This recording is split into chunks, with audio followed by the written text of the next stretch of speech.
The Christian Girl and Her Muslim Apostate Lover. A novel by Dr. A. Ahmed. This story is narrated in 3 books. Book 3. Copyrights. All rights are reserved.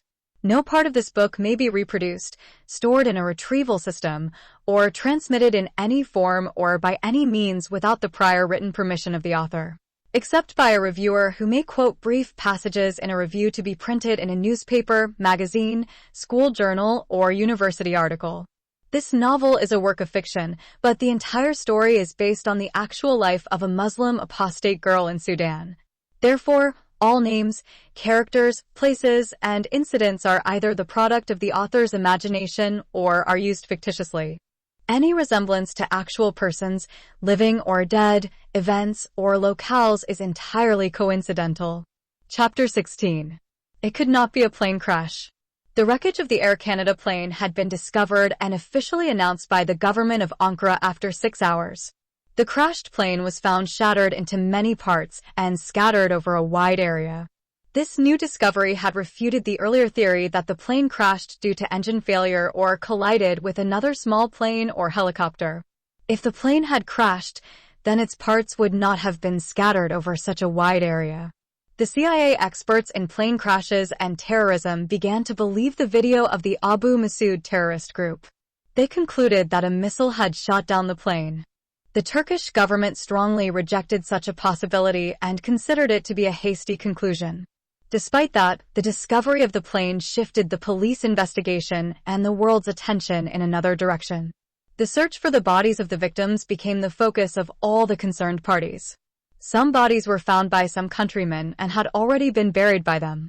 The CIA requested the Turkish authority to exhume those dead bodies and take them to the capital city for post-mortem.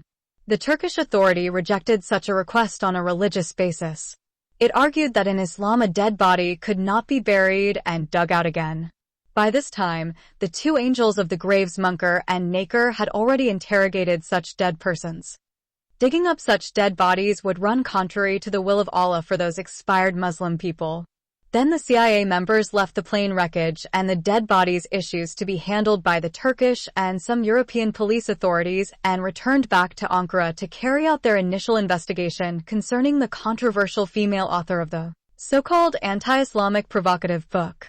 The CIA members had already suspected a conspiracy theory regarding the Muslim apostate woman Ibtihal. They had some tangible proofs in their hands that the controversial Sudanese female author did not board the doomed plane. Firstly, the Turkish police authority refused to disclose where they kept her for 3 days. Secondly, the Ankara International Airport Authority had no evidence to prove that she was among the passengers of the doomed plane. Thirdly, the Turkish police refused to grant the CIA members access to the dead bodies of the 2 assassinated female passengers who were mistaken for the controversial Sudanese female author. If Dr. Ibtihal was among the passengers, why then did the assassins fail to identify her and instead they shot and killed the other 2 Muslim women who were originally from Iran and Sudan? The CIA had already obtained information before it moved into Turkey that the passengers of the plane collectively signed a request and sent it to the government of Turkey that the female author of the anti-Islamic book should not be allowed to fly with them on the same Canadian plane for their safety purposes. Under pressure, the Turkish police allowed the members of the CIA to examine the dead bodies of the 2 assassinated passengers. The U.S. team had cleared one of its suspicions as soon as it viewed the bodies of those slain female passengers. There were some resemblances between the 2 dead women and Dr. Ibtihal, but that did not identify any one of them with her. Only a person who saw the 2 immigrant women from a distance could mistake them for Dr. Ibtihal. However, the police authority had become adamant about the second demand of the CIA. Until the government of Turkey interfered, the police authority refused to reveal where it kept Dr. Ibtihal during her 3 days staying in Ankara. After pressure from some top officials in the Turkish government, the police authority revealed the hotel where Dr. Ibtihal spent her 3 days prior to the flight. The CIA members were surprised when they found out that the hotel was shut down by the police authority on the night prior to Dr. Ibtihal's flight. There was no explanation given by the Turkish police authority for the closure. It was another secret that the police authority of Ankara refused to reveal. The CIA found itself dealing with a police department run by pig-headed religious fanatics. They were also facing many mysteries clouding the stay of the Sudanese female author of the anti-Islamic book in Ankara. The CIA wanted to know why she, alone among all the other passengers, was set apart and kept in that hotel. Where was the evidence that she stayed in that hotel when there was no access to any guest register to confirm her stay? Then the Turkish Police Authority referred the CIA to the human rights members who saw and visited the Sudanese Muslim apostate girl Ibtihal during her stay in the Leela Palace International Hotel. When they had been questioned by the American CIA, those members confirmed that she spent her 3 days in that hotel. Therefore, the CIA members had accepted the testimonies of the human rights members, but still, they wanted to know what had happened on the last night of Ibtihal's stay that led the police authority of Ankara to shut down the famous 5-star hotel. The Turkish Police Authority refused to give any information regarding that closure. None of the plane passengers and flight crew survived that vicious attack of Abu Masoud's deadly missile. The Turkish police, with the help of some European police authorities, were able to recover 90% of the bodies. The remaining 10% were considered to be the bodies of those victims who were buried in a hurry by the local citizens. The search team accepted the testimonies of those local citizens that the buried bodies belonged to the doomed Canadian plane. The assumed perished body of the Sudanese female author Ibtihal had not been found among the recovered dead bodies, but the Turkish police concluded that the local citizens had already buried her expired body.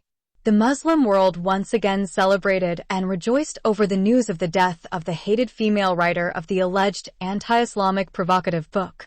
Some Muslim preachers and imams of the mosques thanked Allah for finally ridding them of that accursed woman who had 7 souls like a dog.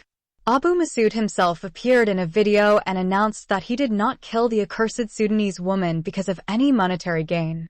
He said he killed her because she insulted the Master of Creation, the infallible Prophet of Islam who had been sent by Allah as a mercy to mankind. He said further that he didn't want the accursed Shiite government of Tehran to pay him any reward because he was also after the life of the President of Iran for helping the Muslim Shiites in Iraq to slaughter the Muslim Sunnis in Baghdad. Nevertheless, the international community all over the civilized world mourned the death of the genius female author Ibtihal and blamed the Turkish government for its lack of protecting such a brave young woman and other innocent passengers and aircrew from such a vicious terrorist attack by the Abu Masoud and his Muslim terrorists. People went in silent marches in many big Western cities and carried the photo of Dr. Ibtihal. Some of them had dressed up in black garments of mourning. Some international figures like Oprah Winfrey had spoken some words of condolence for the late Sudanese female author Ibtihal and the other innocent victims and condemned the cowardly attack on the Air Canada plane.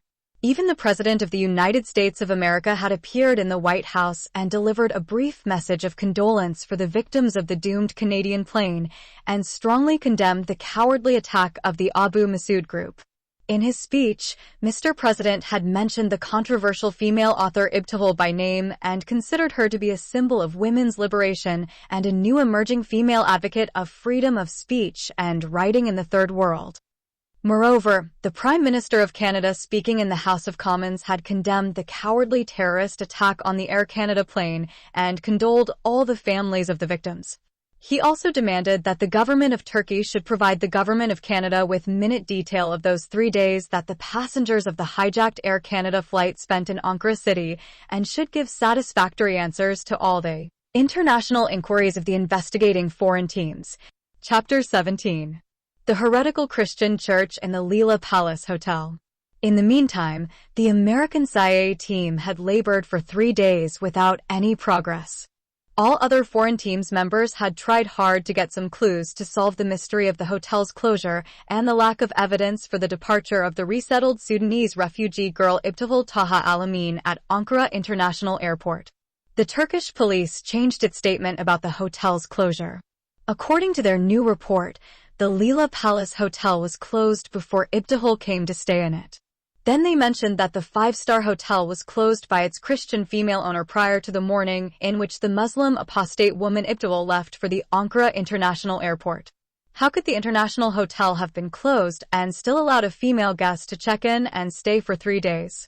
When the Turkish police authority realized that such a statement was contradictory in nature, They changed it and said that the hotel was shut down for precautionary measures by the police immediately after Ibtival left for the Ankara International Airport.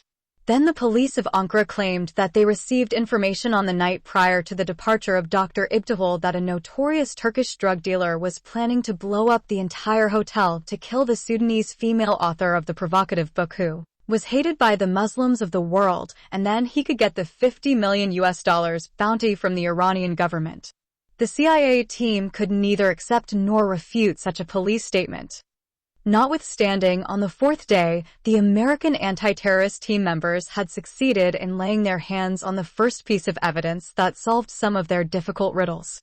Someone contacted a local newspaper in Ankara and informed its editor that the Turkish police made a mass arrest in the Lila Palace Hotel on the night prior to the departure of the controversial Sudanese female author. The arrest came as a result of a long speech that the Muslim apostate girl Dr. Ibtival delivered to a Christian cult that meets periodically at the famous hotel. That religious cult has a church which is not open to the public. Only rich Christians are accepted into that cult. The hotel is owned by an Indian Christian widow who is originally from Kerala in South India. Even so, among the 200 wealthy members who attended that secret meeting there happened to be some Ankara police intelligence agents undercover. In her speech, the Muslim apostate woman Ibtihal, who authored the provocative book, drew a comparison between the Lord Jesus Christ and the Prophet Muhammad. She ended her comparison by saying that the difference between the two religious founders could be compared to the difference between the Prince of Peace Christ and the angel of death Lucifer, day and night, light and darkness, paradise and hell, and by contrast God and Satan. The person who reported this matter to the local newspaper happened to be one of the rich church members who managed to escape unnoticed by the police of Ankara.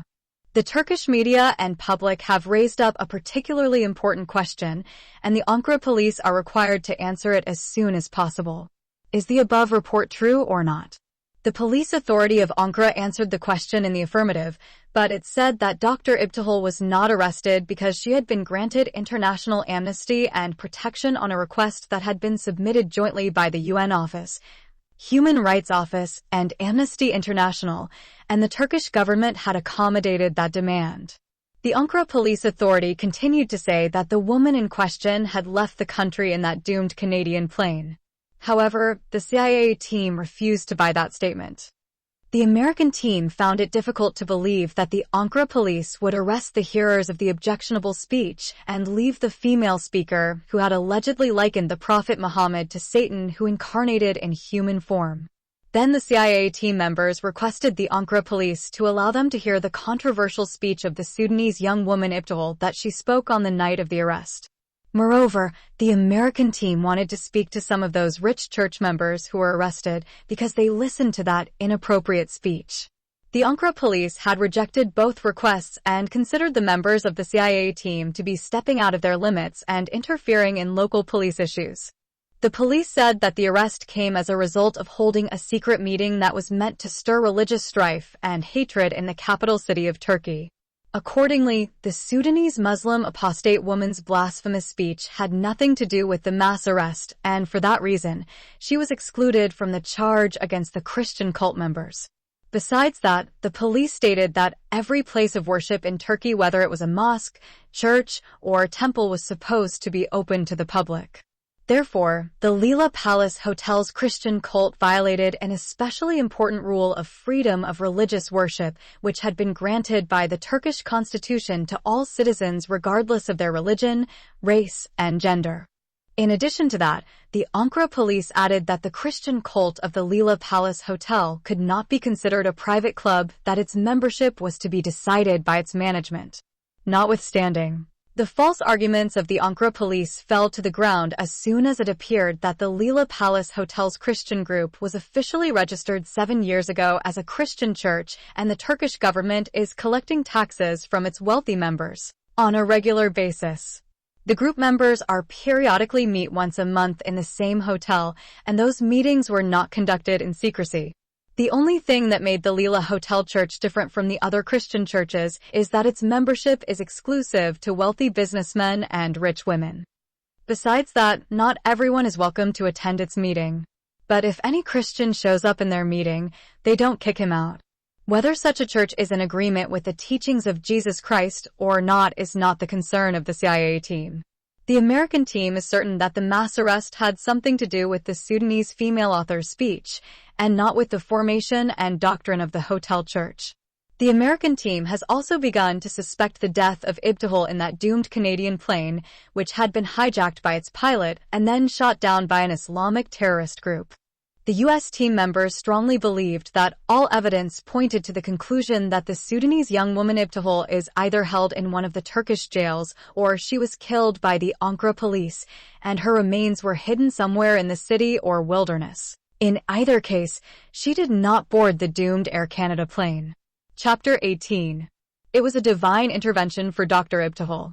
The CIA team made another discovery, that the Leela Hotel was closed for renovation a long time ago before the Sudanese female author came to stay in it. Her stay in the hotel happened after some members of the Human Rights Center in Ankara put pressure on the Turkish police authority to accommodate her in the Leela Hotel. The human rights activists wanted the female author of the controversial book to be kept there because they expected that the Islamic terrorists would not think to look for her in a hotel that was already closed for renovation. The police requested the hotel's Indian female owner to allow them to keep Dr. Ibtihal in her hotel for safety purposes. Although the hotel's Christian female owner understood the risk involved in keeping such a controversial female author in her hotel still on a religious basis, she agreed to grant her free accommodation. When Dr. Ibtihal came to stay in the hotel, there was no guest except her. The female owner continued to keep her staff to help in the renovation work. Moreover, the rich members of the Church of Prosperity continued as before to meet in the famous five-star international hotel. The new discovery of the CIA team cast doubts on the report of Ankara's police. The report stated that the police authority shut down the Leela Hotel Palace due to the cultist activities of the Church of Prosperity, which according to the police of Ankara violated the Turkish constitution. The CIA team demanded that the police of Ankara should allow them to speak to those church members who were arrested on Sunday night. Under pressure from the Turkish government, the Ankara police allowed the CIA team to interview some of those detained wealthy church members. Everyone interviewed by the CIA team said that the Turkish police had raided the hotel on that night and arrested every church member because of the controversial speech of the Sudanese female guest speaker. At that meeting, Dr. Ibtihal spoke on the teachings of the Quran about the Lord Jesus and made a remarkable contrast between Christ and the Prophet Muhammad.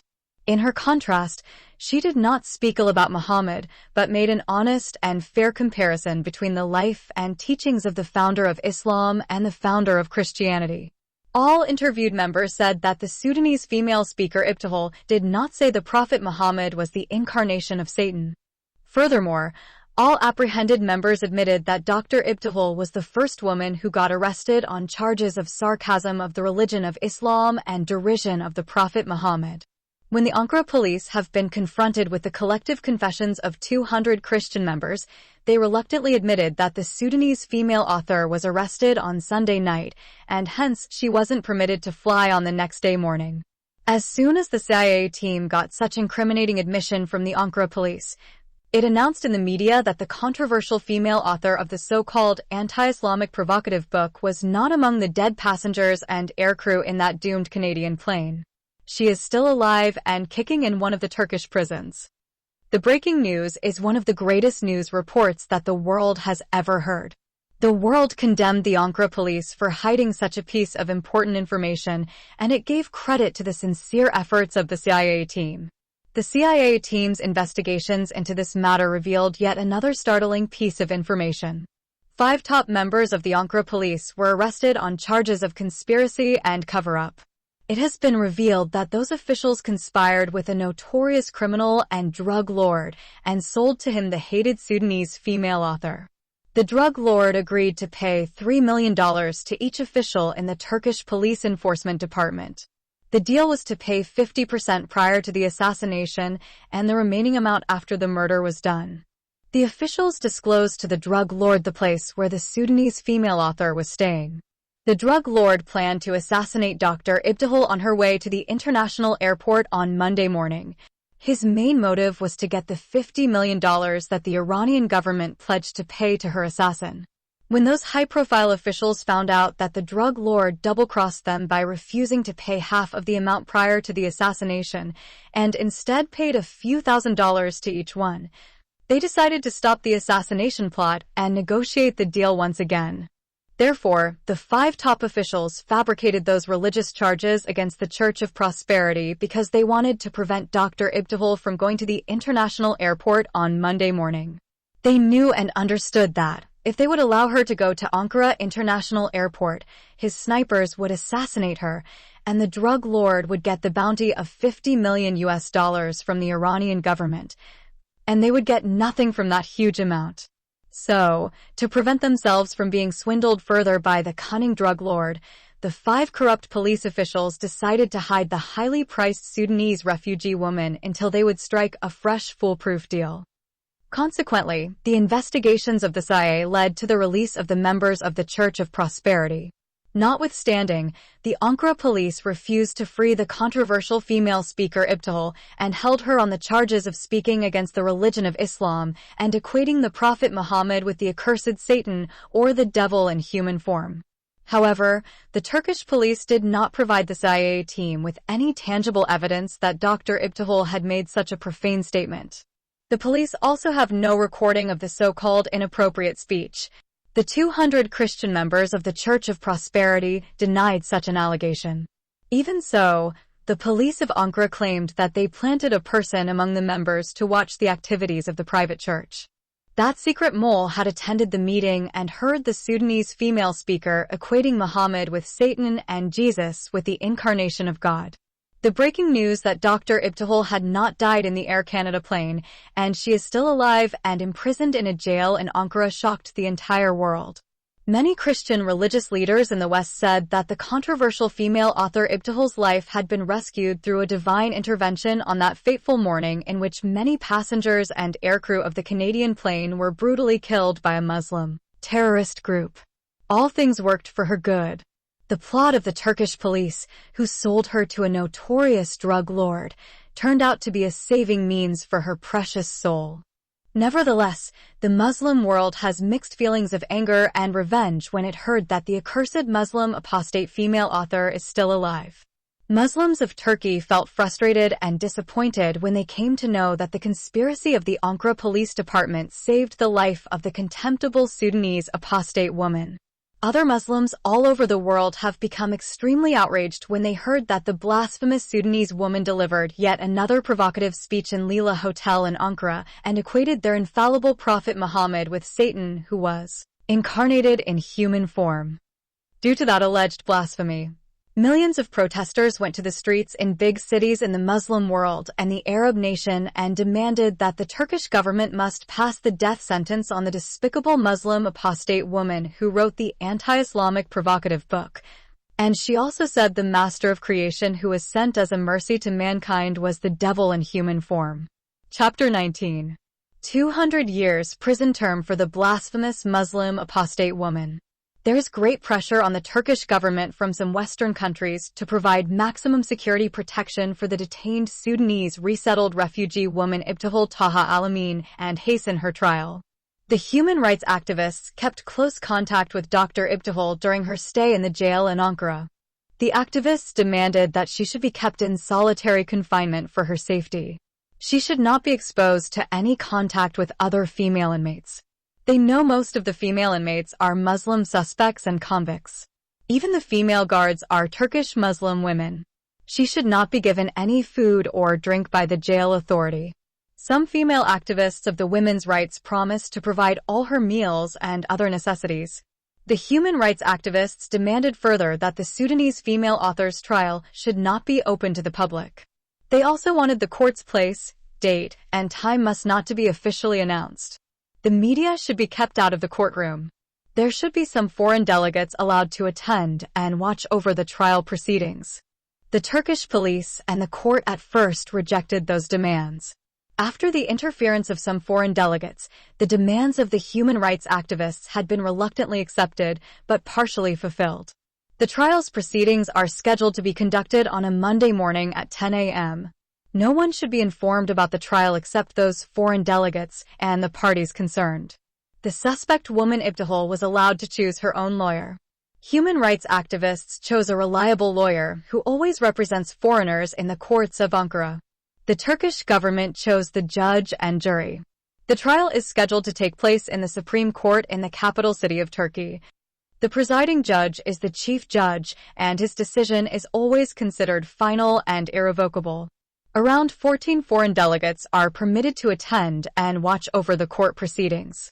The private trial began with the court prosecutor reading the charge sheet that had been prepared by the Criminal Investigation Department of the Ankara Police. The only crime the Sudanese apostate woman was supposedly committed, which led to her arrest, was that she had equated the Prophet of Islam with Satan in human form.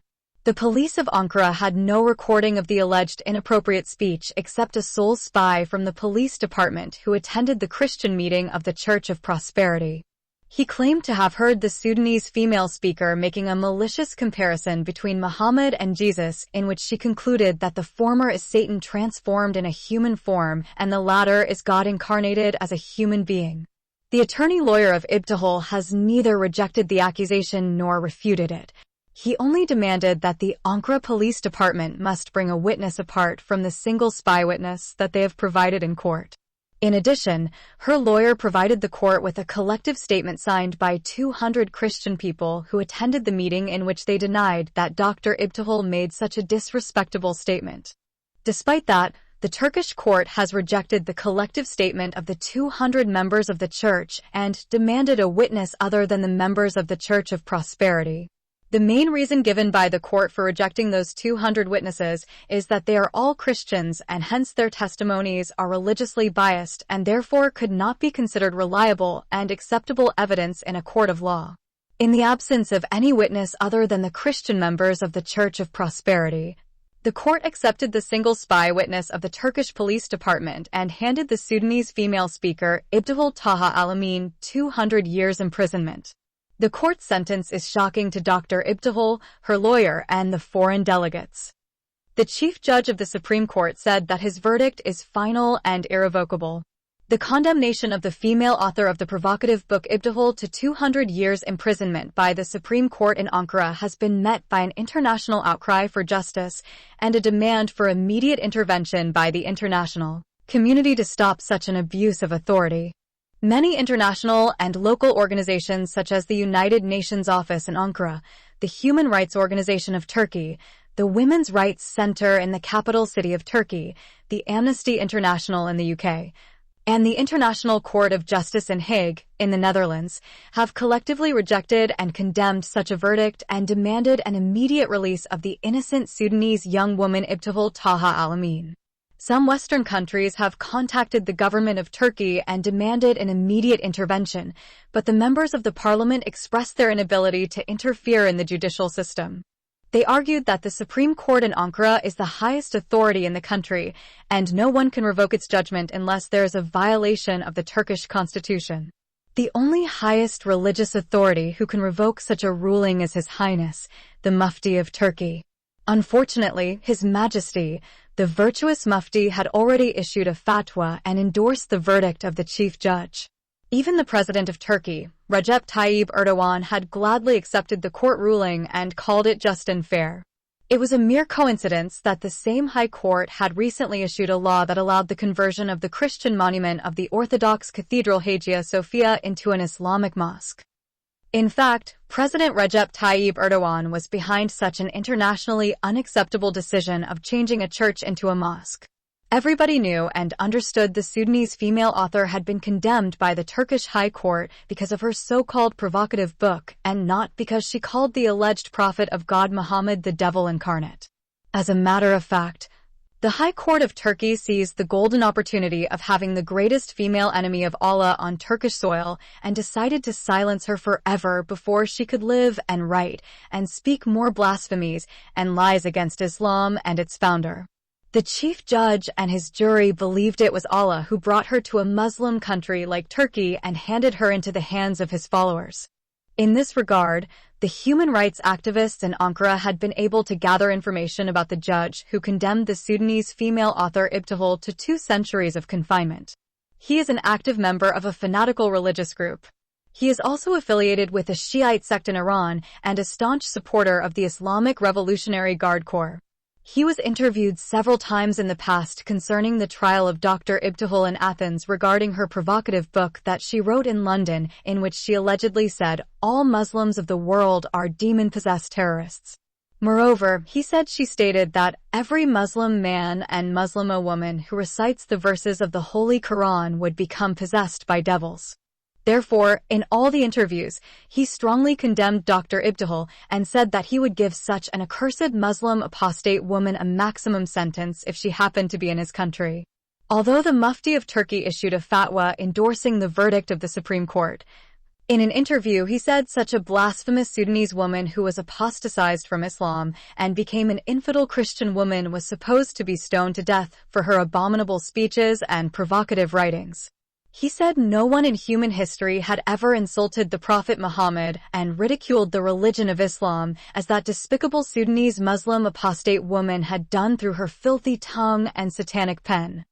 Many religious groups and rich people in the Muslim world celebrated the sentence of the Ankara Supreme Court by offering sacrifices to their god Allah through slaughtering animals such as cows, sheep, goats, camels, and freely distributing their meats to poor Muslim people.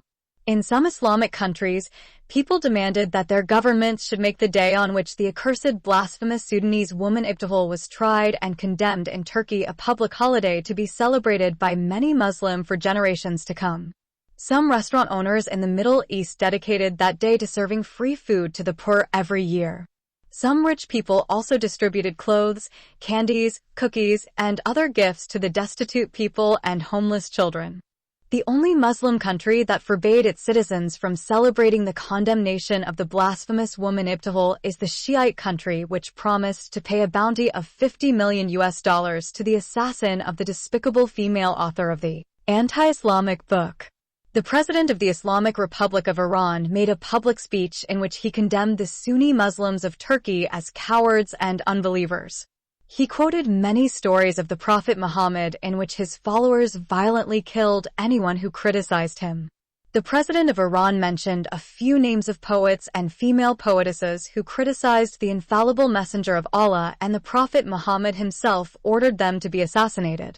1. Uqba bin Abu Mu'ayt wrote derogatory verses about the Prophet Muhammad. He was captured during the Battle of Badr, and Muhammad ordered him to be executed. "But who will look after my children, O Muhammad?" Uqba cried with anguish. "Hell," retorted the Prophet coldly. Then the sword of one of his companions cut through the neck of Uqba. 2. Abu Afak, a man of great age, 120 years old, was killed because he had satirized the Prophet. The deed was done by Salim bin Omar at the order of the Prophet, who had asked, "Who will deal with this rascal for me?" The killing of such an old man moved a poetess, Asma bint Marwan, to compose discourteous verses about the Prophet, and she too was cruelly assassinated. 3. Asma bint Marwan was a poetess who belonged to a tribe of one of the Medina pagans. She composed a poem blaming them for obeying a false prophet and for not attacking and killing him. When Muhammad heard about her poem, he asked, "Who will rid me of Marwan's daughter?" A member of her husband's tribe volunteered and crept into her house that night. She had 5 children, and the youngest was sleeping at her breast. The assassin gently removed the child, drew his sword, and plunged it into her chest until it came out of her back, killing her as she slept.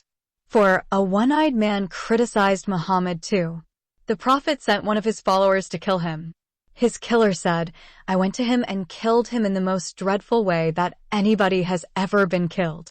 I leaned over him, stuck the end of my bow into his good eye, and thrust it down until it came out of the back of his neck." He fled back to Muhammad, who said, "Well done." The account ends, the Prophet prayed for Umayyah to be blessed by God. 5. Narrated Ali ibn Abu Talib, a Jewish woman used to criticize the Prophet. Her murderer strangled her till she died. Muhammad said no recompense was payable for her blood. Sunan Abu Dawud. 6. Fatima, who was nicknamed Kurfa, was taken as a prisoner. She was an old woman and the wife of Malik. Her daughter and Abdullah Masada were also taken.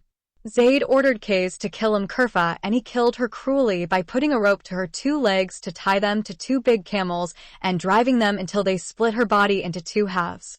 Kurfa was killed for no reason except she was a female chieftainess and a competitive to Muhammad's claim to be the main leader and highest authority in Arabia. 7. 2 Jewish female singers sang a song in which they criticized Muhammad. The Prophet ordered both girls to be killed, therefore, they were both brutally murdered. 8. A blind man had a freed concubine, Walid, who used to insult the Prophet and say bad things about him. He told her not to do that, but she did not stop, and he rebuked her, but she did not heed him. One night, when she started to say bad things about the Prophet and insult him, he took a short sword or dagger, put it on her belly and pressed it and killed her. Her child fell between her legs and became covered by her blood. The following morning that was mentioned to the Messenger of Allah. He called the people together and said, I ask by Allah the man who has done this action, and I order him by my right over him that he should stand up. The blind man stood up and said, O Messenger of Allah, I am the one who did it. She used to insult you and say bad things about you. I forbade her, but she did not stop, and I rebuked her, but she did not give up her habit. I have 2 sons like pearls from her, and she was kind to me. Last night she began to insult you and say bad things about you. So I took a dagger, put it on her belly and pressed it till I killed her. Thereupon the Prophet said, Bear witness, there is no blood money due for her. Classed as Sahih or authentic by Albani in Sunan Abi Dawud, hadith number 4361.